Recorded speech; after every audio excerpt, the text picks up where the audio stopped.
శ్లోకం యొక్క నిజమైన అర్థం.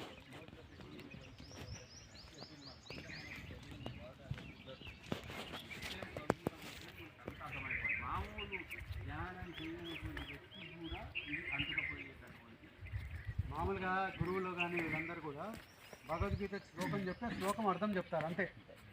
ఆధ్యాత్మికంగా శ్రీకృష్ణ భగవానుడు మానవుడికి ఏం చెప్పదలుచుకున్నాడు, మానవుడు ఏ విధంగా జీవించాలో చెప్పదలుచుకున్నాడు, మానవుడు ఏం తినాలి ఏం తినకూడదు ఏం చేయాలి ఏం చేయకూడదు అని శ్రీకృష్ణ భగవాన్ చెప్పినవన్నీ ఎడిట్ చేసుకోవాలి సార్.